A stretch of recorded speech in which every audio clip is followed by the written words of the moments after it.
Billionaire's sister spilled wine on black CEO. Seconds later, her family's empire collapsed. Hello everyone. Before we begin today's video, I need your help. We've noticed that the channel is losing traction, and subscribing is one of the best ways you can help us. It's quick, free, and allows us to continue bringing you great content. Your support means everything. Let's keep this channel growing collectively. Where are you watching from? Drop your city or country in the comments below. Thank you very much. Now, let's get back to the story. Get out of here. You don't belong at this table. The words sliced through the ballroom like broken glass. Laughter stopped. Forks froze midair. And in that stillness, the wine fell a sharp, golden stream, pouring over a white silk dress. Danielle Rhodes didn't move. Not an inch. The liquid ran down her face, cold as the room that suddenly forgot how to breathe. Across from her, Emily Stonewell, blonde, flawless, every inch of privilege, stood trembling with the kind of rage that only comes from fear disguised as confidence. For 3 full seconds, no one said a word. Then someone near the back whispered, "Is this part of the program?" It wasn't. This was humiliation, raw and deliberate. The chandelier lights caught the droplets sliding off Danielle's jawline. She blinked once, slowly. Her lips curved, almost into a smile, the kind that didn't forgive, only remembered. To her right, a man in a tuxedo tried to diffuse the tension. "Emily, maybe sit down," but she cut him off, voice high and shaking. "No, she's not supposed to be here. This dinner is for Meridian investors, not for whoever she is." Danielle reached for the napkin beside her plate. The fabric was crisp, starched, pure white, now streaked with gold. She dabbed her chin gently, her eyes never leaving Emily's. "Are you finished?" she asked, calm, almost kind. Emily's jaw tightened. "You people think money can buy manners. Guess not." Gasps rippled across the table. One woman set down her fork. Another reached discreetly for her phone. Danielle breathed in, steady, measured. She'd seen this before at 23, at 31, at 40. The setting changed. The tone didn't. The same disbelief that someone like her could own the room she walked into. At the far end of the hall, the MC hesitated on stage, unsure whether to continue or intervene. No one moved. No one dared. And in that vacuum of silence, Danielle's voice finally broke the air, quiet, deliberate. "That's one way to make an entrance." A nervous laugh flickered from somewhere in the crowd, quickly swallowed by the weight of what had just happened. Emily crossed her arms. "Security will handle it, and we fangs her wine." She turned, waving to a guard by the door. But the man hesitated, glancing between them, the drenched woman sitting like marble and the trembling socialite still clutching an empty bottle. Danielle straightened her posture. The wine had left a faint shimmer across her neckline, like armor under the chandelier glow. Every camera lens in the room seemed to tilt toward her. Someone whispered, "Who is she?" Before we continue, where are you watching from? Drop your city or country in the comments below. And if you believe in dignity and justice, hit like and subscribe. These stories spark change, and we're glad you're here. Now, back to Danielle, because in the next few minutes, this quiet woman, the one everyone just tried to erase, will remind the entire Stonewell family exactly who keeps their empire alive. And it won't be pretty. The ballroom didn't recover. Even the string quartet missed a note before falling silent. All that money in the room, and suddenly, nobody knew what grace looked like. Danielle sat there still, centered, unshaken. The wine had dried along her collarbone like a quiet badge of survival. Across from her, Emily tried to laugh, but it came out brittle, like glass cracking. "I said leave," Emily snapped again, softer this time, unsure if she still had control. The guard shifted his stance, but didn't touch Danielle. He was waiting for someone, anyone, to tell him what to do. From another table, a woman in pearls whispered, "Who invited her?" A man answered under his breath, "Probably one of those diversity guests." They thought they were whispering. They weren't. Danielle folded her napkin slowly, deliberately. Her voice, when it came, was quiet, but it traveled farther than Emily's shouting ever could. "Don't mistake silence for weakness," she said. "It's just me choosing the higher ground." That line hung in the air, heavy and perfect. Even the cameras on the far end of the hall seemed to turn toward her, drawn by gravity. Emily scoffed. "Spare us the quotes. You're sitting at a private table for Meridian donors." Danielle's eyebrow lifted, subtle, amused. Is that so? A man in a tuxedo board member, mid-50 seconds, stepped forward, trying to contain the fallout. Ladies, please, he said, his tone managerial. The kind that sounds polite but means be quiet so the rich can breathe. He gestured toward a waiter. Get her a towel and maybe escort her outside. The waiter froze, unsure who her referred to. Then a voice came from somewhere near the media section. Wait, she's on the main list. Everyone turned. A young event coordinator held up her tablet. The guest log, glowing bright. Danielle Rhodes. Confirmed. Executive tier. Emily frowned. Executive tier of what? The coordinator swallowed, voice trembling. Meridian Group. Meridian Group, the table murmured. Someone coughed. Emily blinked. Never heard of it. Danielle's lips curved, just barely. Maybe you should have. The coordinator's voice gained strength now, sensing the shift. She's not a guest. She's a partner sponsor. The man in the tuxedo went pale. That's impossible. Stonewell Industries, my company, is hosting this event. Danielle leaned back slightly, eyes calm, almost compassionate. Then I suppose we're co-hosts tonight. The crowd stirred again. Low hums. Quiet disbelief. 100 unspoken apologies no one dared to say out loud. Emily's hand twitched, still holding the empty bottle. Her perfect smile fractured. You're bluffing. Danielle looked at her steady, piercing, unbothered. People who think I need to bluff usually don't know who they've just insulted. At that, the MC tried to restart the music, desperate to reset the mood. But the room had already chosen sides, even if no one said it aloud, half watching in shame, half in awe. From the far side of the hall, a young journalist whispered into her mic. This just became the story of the night. Danielle exhaled, slow and calm. The storm hadn't passed, it was only learning her name. And somewhere backstage, her assistant Evelyn's phone lit up. Hello, I'm delighted to assist you with our voice services. Choose a voice that resonates with you, and let's begin our creative audio journey together. But the board members did. Danielle didn't need to look at her phone. She knew Evelyn never hesitated.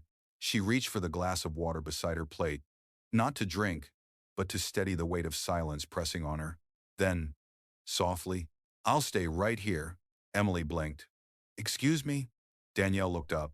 I was invited to this table, remember? A hush rolled through the room. The guard, unsure now whom to protect, took a careful step back.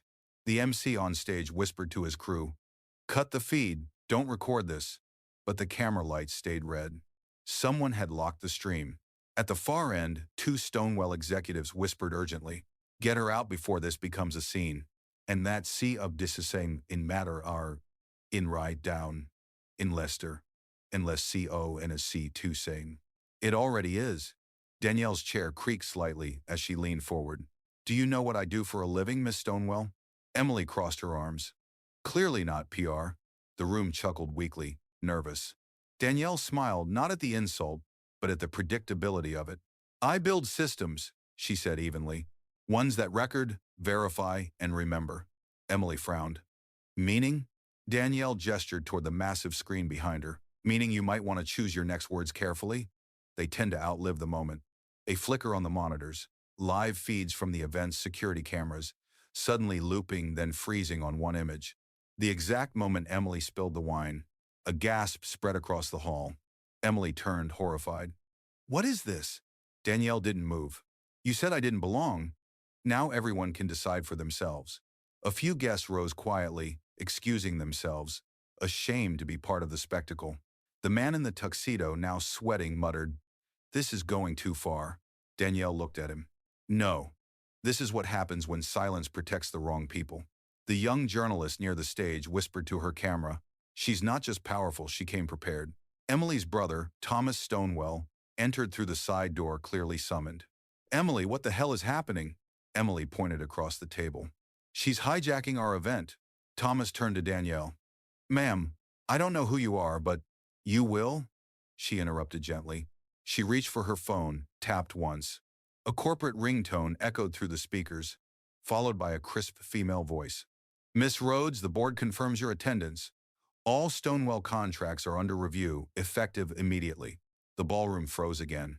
Thomas's face went pale. Under review? For what reason? Danielle finally stood. For negligence and arrogance, dressed as entitlement. The audience barely breathed. Phones were up now, recording, but Danielle didn't flinch. She simply placed her glass down and said, "Tonight wasn't about the deal. It was a test of character. And you failed before dessert." The crowd erupted, not in cheers, not yet, but in the low electric murmur that always precedes a storm. Emily stumbled back, her chair scraping against the marble. Danielle adjusted her cuffs, eyes never leaving the siblings. "Don't worry," she said calmly. "You'll still have your family name tomorrow." She paused. "You just won't have the empire that came with it." The band didn't play again that night, but every phone in that room would. And by morning, the world would know exactly who Danielle Rhodes was and how she chose to remind them. By midnight, the gala wasn't a gala anymore. It was a broadcast. 1,000 phones lit the ballroom like a constellation of judgment. Every shimmer of crystal, every whispered word now belonged to the internet. Danielle Rhodes hadn't moved far from her chair. The seat that hours ago was a symbol of exclusion had become a stage. She rested her hands lightly on the table, her calm, almost defiant. Emily Stonewell stood a few feet away, trembling not from the chill, but from the realization that power wasn't on her side anymore. Behind her, Thomas whispered into his phone, his voice cracking, "Shut it down. All of it. Shut down the feed." But no one on his team answered. Meridian's system had overridden the entire events network minutes ago.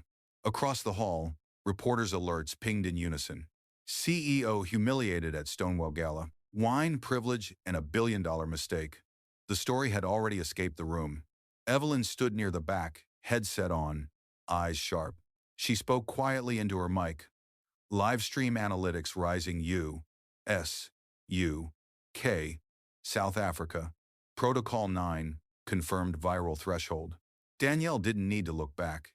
She could feel it, the weight of awareness, spreading faster than shame. The MC attempted one last save. "Ladies and gentlemen," he began, voice trembling. "Please, let's focus on the cause. Tonight is for charity." Danielle turned her head slightly, voice soft but deadly clear.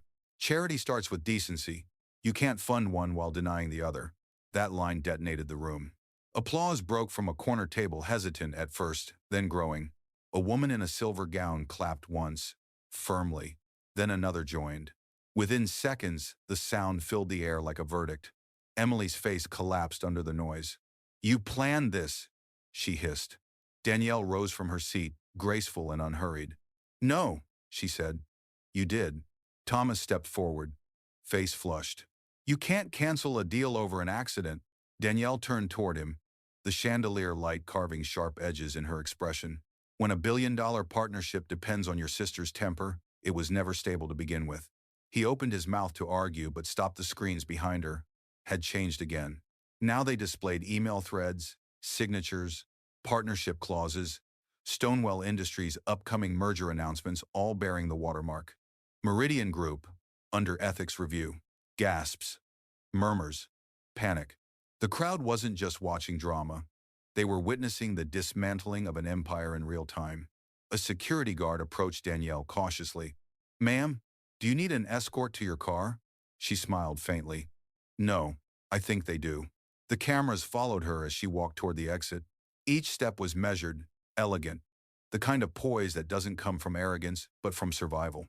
Guests parted like water, whispering as she passed. A young woman, an intern by the catering station, called out, almost trembling, "Miss Rhodes?" Danielle turned. The girl's eyes were glassy. "Thank you for not letting it slide." Danielle nodded once. "Never let them decide your worth in public." As she reached the glass doors, she paused, glancing back at the chaos she left behind. Emily now sat in her own chair, pale, mascara streaked. Thomas was still arguing with someone on the phone, waving contracts like relics. The MC stood frozen, mic in hand, voice gone. Danielle whispered, just loud enough for the nearest cameras to catch. Tonight, the world didn't see a scandal. It saw a standard. Then she walked into the night. No bodyguards, no entourage. Just the sound of her heels cutting through the marble floor, like punctuation to an ending no one expected. By dawn, the video would pass 10 million views. But for Danielle Rhodes, the view that mattered most was the look on every face that realized she never raised her voice, she only raised the bar. By 6 a.m., New York was awake and buzzing. Screens glowed in taxis, cafes, and conference rooms. The headline was everywhere. Stonewall Gala scandal, Black CEO walks out, company collapses overnight. Danielle Rhodes sat by her window, coffee untouched, the skyline still gray from dawn. Her phone hadn't stopped vibrating since 3 a.m., but she hadn't picked it up once. The city moved below her, chaotic, judgmental, alive, while she stayed perfectly still. Evelyn entered quietly, tablet in hand. The board meeting's at 9. Press wants a statement. Danielle nodded without looking up. Let the truth speak first, she said. Evelyn hesitated. You haven't checked your messages? Danielle finally turned. Why? Did they find new excuses? On the screen, hundreds of notifications, resignation letters, public apologies, brand withdrawal statements. One from Thomas Stonewall himself. We regret the misunderstanding. Danielle exhaled slowly. Misunderstanding. She repeated the word like it was poison. That's how they sanitize racism. Evelyn sat across from her. It's not just them. Employees are posting about it. Someone leaked the internal email where Emily called you. I know, Danielle interrupted softly. And I don't need revenge. I just need the truth to finish its job. She stood, walking toward the window. The light caught the faint stain still visible on her white dress. She hadn't changed it. People think control means shouting louder, she murmured. But control is choosing silence until the world has to fill it with your name. Across the city, Stonewall Industries headquarters looked like a toppled monument. Reporters outside, investors calling, staff leaving with boxes. Emily hadn't been seen since midnight. Thomas had been forced off the board by dawn. Meanwhile, Meridian Group's valuation had surged by 20%. Danielle hadn't announced a word. Power didn't need announcements. Her phone rang again. This time, she answered. A voice came through, calm, measured, familiar. Danielle, it's Senator Knox. I watched the footage. You handled it better than any PR team could have scripted. Danielle smiled faintly. That's because it wasn't a script. It was my life again. The senator paused. Would you consider speaking at the Equality Summit next month? Danielle's eyes softened. If they're ready to listen. When the call ended, she looked at Evelyn. Draft a message for our staff, she said. Something short. Evelyn typed as Danielle dictated. We build our empire on integrity. When others spill ignorance, we don't retaliate, we rise. Effective immediately, Meridian will allocate $10 million toward diversity and leadership grants for underrepresented entrepreneurs. Evelyn looked up. That's beautiful. Danielle shook her head. It's overdue. She finally lifted her coffee, taking a sip that had gone cold hours ago. The bitterness matched the moment, sharp, grounding, necessary. Outside, the first rays of sun lit the city gold. Danielle watched people crossing the street below, unaware they were walking through the first morning of a new balance. Her phone buzzed once more, a text from an unknown number. It read, You destroyed everything we built. She stared at it for a moment, then typed back, No, I just reminded you who built it. She set the phone down, exhaling as the city roared to life again. Justice didn't always arrive with sirens. Sometimes it came as quiet correction at sunrise. And as the light spilled into her office, the world finally understood. Danielle Rhodes didn't just survive the storm, she was the reason it ended. By Friday morning, 3 days after the gala, every network wanted her. Morning talk shows, business panels, podcasts, even late-night hosts were chasing the same headline. The CEO who didn't shout. Danielle Rhodes agreed to one interview. Only one. A live segment on Global View, the biggest business network in the country. No publicist. No rehearsed talking points. Just truth. The studio lights were white hot, but Danielle looked effortless, charcoal suit. No jewelry. Posture still as marble. The host, Allison Grant, smiled for the camera, all charm and nerves. Miss Rhodes, thank you for joining us. You've become a symbol of restraint and power overnight. How does that feel? Danielle paused before answering. Unnecessary, she said simply. No one should have to prove their dignity to earn it. The host blinked, thrown off her rhythm. But you understand. Your calmness, your silence, it's what made this story viral. Danielle's gaze didn't waver. It shouldn't take a viral video for people to recognize racism when it's happening in front of them. Allison hesitated, then leaned forward. Emily Stonewall's family released a statement this morning. They claim it was an accident. They say she tripped. Danielle smiled faintly. Then I hope next time she trips over her prejudice first. The crew stifled laughter. Someone behind the camera whispered, "That's going to trend." But Danielle wasn't trying to trend. She was trying to end something. Allison tried again. "Do you plan to press charges?" "No," Danielle said, calm as ice. "The world already did." Juan is Redding. There was a long pause, that kind of silence television producers dread but audiences lean into. Danielle continued, her tone softer now. "You see, humiliation has a short lifespan, but how we respond to it decides what lives after." She looked directly into the camera. "For years, I've walked into rooms where people assumed I was the assistant, the stylist, the guest. And every time, I had a choice to fight or to lead. This time, I chose both." The host found her breath again. "And what would you say to young black women watching this?" Danielle's eyes glistened, not from emotion, but conviction. "Don't let them confuse your calm with permission. Silence is not surrender. It's strategy." Behind the glass, producers were nodding. The phones in the control room lit up. Comments flooded in across social media. "She's teaching a masterclass in grace. Power doesn't always roar. Sometimes it just looks you in the eye." Allison ended the segment on cue. "Miss Rhodes, thank you for your time." Danielle smiled once more. Genuine this time. "Thank you for listening." When the cameras cut, the studio stayed quiet. Even the crew didn't move for a moment. Then applause, soft, respectful, unprompted. Outside the studio, reporters waited with microphones. Danielle stepped into the sunlight, the city reflecting on every window pane. Evelyn was already by the car, phone in hand. "It's everywhere," she said. 30 million views in 3 hours. Hashtags in 10 languages. Danielle nodded. "Good. Maybe now they'll remember the message, not just the scandal." Evelyn smiled. "What should I tell the networks calling for follow-ups?" "Tell them to watch the interview again. Everything that needed to be said was said." She looked up at the skyline, tall, unapologetic, bright. "Let's get back to work," she said quietly. The world saw a viral story. Danielle saw unfinished business.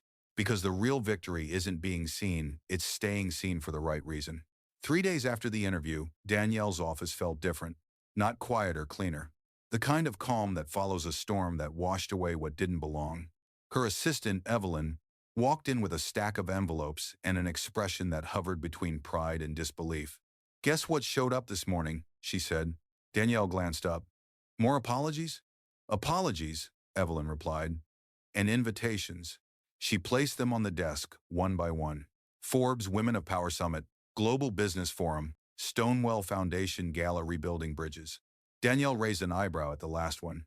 "Rebuilding bridges?" she murmured. "They burned them themselves." Evelyn smirked. "They're hoping you'll bring the water." Danielle leaned back in her chair. The morning light poured through the window, cutting across the minimalist decor: white marble, black steel, no distractions. She traced her finger over the embossed Stonewall logo. "Desperation always comes in gold ink," she said quietly.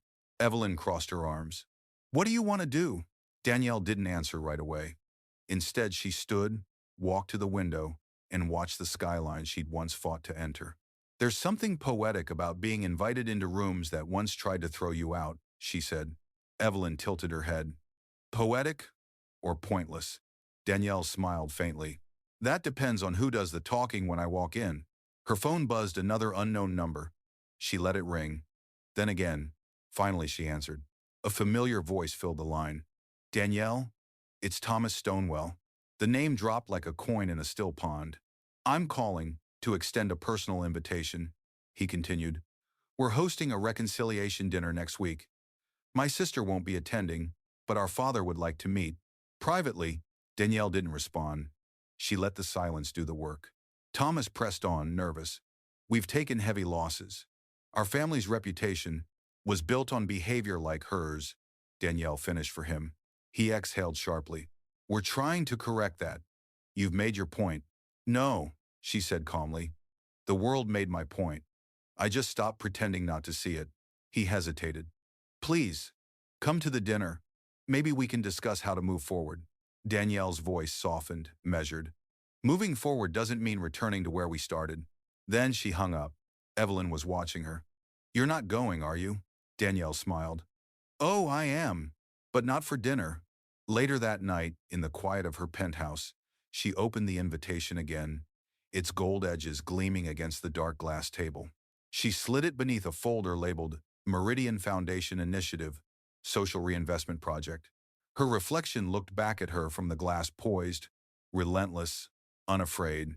She whispered to herself, "They wanted a meeting. Let's give them one worth remembering." Outside, thunder rolled over Manhattan, a low promise in the distance. It wasn't storm season, but maybe storms didn't check calendars. Danielle closed her planner, switched off the light, and let the city's glow take over. She wasn't planning revenge. She was planning reform. And when people like the Stonewells finally asked how she did it, she'd tell them the same thing she told herself the night of the gala. Power isn't taken, it's revealed. The world thought her story was over. But Danielle Rhodes was just beginning to write the sequel in boardrooms that never expected her name on the door. The Stonewell mansion glowed like apology disguised as elegance. Valets lined the driveway, photographers kept their distance, and the press called it a private reconciliation. Danielle arrived alone. No entourage, no cameras, just presence, the kind that didn't need introduction. Inside, Thomas Stonewell waited beside his father, Richard the patriarch, white hair, silver cane, eyes sharp with calculation. He extended a hand. "Miss Rhodes, thank you for coming. I appreciate your composure." Danielle smiled politely. It's easy to stay composed when you're not pretending. They dined in a quiet room with a table too long for 3 people. Polished silver, untouched wine. Thomas spoke first. "We've lost nearly a third of our market value, but this doesn't have to destroy us. We could rebuild together." Danielle set her fork down gently. "You mean, use me to rebuild your credibility?" Richard leaned forward. "I'm offering partnership, not pity." She met his gaze, calm but razor sharp. "Partnership starts with accountability." "You haven't even said her name." Silence. The chandelier buzzed faintly above them. Richard sighed. "Emily made a mistake." Danielle's tone stayed even. "Mistakes spill coffee." She spilled contempt. Thomas looked down. The weight of her words hung like lead. Danielle reached into her purse, placed a folder on the table. "This is the new Meridian Initiative, a leadership program for young women of color. Fully funded. I want Stonewell to contribute." Richard blinked. "You're asking for money?" "No," Danielle replied. "I'm offering redemption. Your company's name on that list says more than any statement ever could." He studied her for a long moment, then nodded once, almost in surrender. Thomas whispered, "You're not just rebuilding us, are you?" "Anyway." Danielle stood, gathering her things. "No," she said softly. "I'm rebuilding the standard." As she turned to leave, Richard called after her. "Miss Rhodes, why help us at all?" She paused at the door, her silhouette framed in the chandelier light. "Because the system won't change if we only burn it. Sometimes you have to rebuild it in your own image." Then she left quiet, composed, unstoppable. Outside, the night air was cool. Somewhere behind her, the old world began to bend. By sunrise, the city had already chosen its headline. Meridian and Stonewell joined forces for diversity initiative. But the fine print told a sharper story. Danielle Rhodes would chair the board. Stonewell's logo would appear under Meridian's name for the first time in 60 years. At the press conference, cameras crowded the lobby of Meridian Tower, not a hotel, not a ballroom, but neutral ground rebuilt in truth. Danielle walked in, dressed in soft gray, confident but measured, her calm commanding more than any spotlight could. Richard Stonewell stood beside her, face pale beneath the lights. When it was his turn to speak, his voice faltered. "We are here to acknowledge past mistakes," he began. Danielle's gaze didn't waver. He swallowed hard. "And to commit to something better." Then it was her turn. She approached the podium, looked out at the hundreds of lenses waiting to capture her next sentence. "Change," she said, "isn't about punishment, it's about correction." Flashes erupted. The room fell quiet again. Too many people think humility is weakness. But sometimes the strongest thing you can do is make those who failed you sit at the table and watch how it's done right. Behind her, the new project's banner unfurled, the Meridian Fellowship for Equity and Leadership. Dozens of names were printed across it. Students, small business owners, young black women ready to rise. Evelyn watched from the wings, proud but teary. A journalist asked loudly, "Miss Rhodes, do you forgive the Stonewell family?" Danielle smiled, soft but unshaken. "I don't carry grudges," she said. They're too heavy to take where I'm going. The crowd murmured approval, not applause, not noise, just respect. When the press conference ended, Danielle lingered by the podium for a moment, her hand resting lightly on the wood. It wasn't triumph, she felt it was closure. She whispered to Evelyn, "You see, we didn't burn the bridge. We built a better one over the ashes." Outside, a small girl held up a sign reading, "Thank you, Miss Rhodes," and Sedin Chaktigdot. For the first time in days, Danielle allowed herself to smile not as a CEO, but as proof that justice, when done right, becomes inheritance. It had been 31 days since the gala, and the world had moved on. But Danielle Rhodes hadn't. She was still moving forward, precise, relentless. Meridian Tower now looked different. The once sterile lobby buzzed with new energy. Interns from the fellowship program, scholarship recipients holding laptops, and mentors greeting them with the kind of pride that can't be faked. A wall-size photo installation showed a simple caption. "Where you were underestimated, start there. It is haven side once as the crowd was a longal Danielle stepped out of the elevator that morning to applause not from executives, but from the fellowship's first graduating class. 20 women, all under 30, all wearing the same quiet confidence she once had to learn the hard way. Evelyn stood beside her, whispering, "You did it. They're calling it the Rhodes Standard." Danielle smiled. "Let's hope it means something beyond my name." Later that day, she hosted a private luncheon on the top floor. No media, no press, just her team and the new fellows. The skyline glittered behind her as she spoke. "People will tell you you're lucky to be here," she began. "But luck doesn't look like sleepless nights and constant doubt. That's not luck, that's endurance disguised as grace." The women nodded, some smiling, some blinking back tears. She continued, "They'll underestimate you. Let them. It gives them less room to see you coming." The room broke into laughter, warm, real, defiant. Danielle raised her glass. To every woman told she didn't belong and stayed anyway. When the toast ended, she walked toward the balcony alone, taking in the hum of the city. Below, New York looked smaller now, not because it had shrunk, but because she finally stood tall enough to see its full shape. Evelyn joined her quietly. "You know Stonewall's been sending updates? Their diversity board's restructuring. Their CEO resigned yesterday." Danielle didn't turn. "Good. Systems change when comfort leaves the room." Evelyn smiled. "You could run for office one day, you know." Danielle laughed softly. "I'm allergic to politics. I prefer results." The wind caught her hair as she looked toward the horizon. "So what's next?" Evelyn asked. Danielle exhaled. "We scale. Not the company, the message." She turned, expression serious now. "I want this fellowship in every major city. Lagos, London, Sao Paulo. We're not just teaching leadership, we're rewriting access." Evelyn's eyes widened. "That's global." Danielle nodded. "So is injustice. Balance it. And sin mine in minus sorry was, implies, with a ballot." The elevator chimed behind them, and a security officer stepped out, holding a single envelope. "Miss Rhodes, delivery from the United Nations." She opened it, an embossed invitation. "Keynote speaker, Global Equity Forum, Geneva." Evelyn grinned. They finally caught up.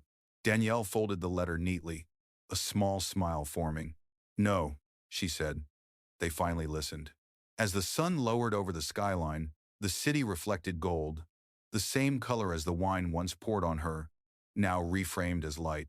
She looked out across the city she had once entered through doubt and left stamped with her standard. "Funny," she murmured.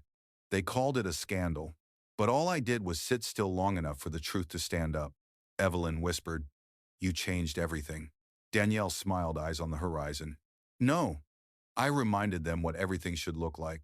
And when night fell, the lights of Meridian Tower formed three words visible across the city skyline. "Dignity is power." 2 months later, the SEC report hit the news. Stonewall Industries had been found guilty of multiple ethics violations, not from Danielle's doing, but from their own neglected trails. Every document, every cover-up, every whispered excuse finally surfaced. Thomas Stonewall resigned publicly. Emily remained unseen, her family releasing one final statement about reflection and personal growth. No one bought it. Danielle watched the coverage from her office window, expression unreadable. Evelyn turned from the screen. "They're finished." Danielle shook her head. "No. They're accountable. There's a difference. Outside, reporters camped at the building entrance, waiting for a comment. Danielle stepped out briefly, her voice calm and clear. Power isn't about revenge, she said. It's about responsibility. When we rebuild a broken system, we don't erase people, we remove excuses. The microphones crowded closer, but she didn't linger. She gave them one last line before walking back inside. Justice doesn't need noise. It just needs memory. Inside, the lobby fell silent as she passed every employee standing a little straighter. The same silence that once humiliated her had become the one that honored her. And as the doors closed behind her, the world understood. Danielle Rhodes hadn't destroyed an empire, she'd redesigned what power looked like. 6 months later, Danielle stood on a stage in Geneva. The banner above her read, Global Equity Forum, Building Power Without Bias. Thousands of leaders watched, cameras streaming live to millions. She began without notes. People ask me how I handled it, she said, voice steady. The truth is, I didn't handle it. I answered it with patience, not anger, with evidence, not ego. The audience leaned in. She continued, You can't teach respect through punishment. You teach it by example. And when the world finally sees you as equal, it's not because you shouted, it's because you stayed. Evelyn watched from backstage, tears threatening. Every word felt like a quiet revolution, disguised as grace. Danielle paused, letting the silence breathe. Then, the final line soft, measured, unforgettable. I don't need to remind the world who I am anymore, because the standard I set now speaks for itself. There was not many est. Applause rose, slow and rising like a tide. Reporters stood, delegates clapped, cameras flashed. And as she stepped down from the podium, she caught her reflection in the glass wall. The same woman, once drenched in wine, now bathed in light. Outside, banners fluttered in the Geneva wind. Dignity is power. The story that began in humiliation had ended in legacy. Danielle Rhodes didn't rewrite justice. She embodied it.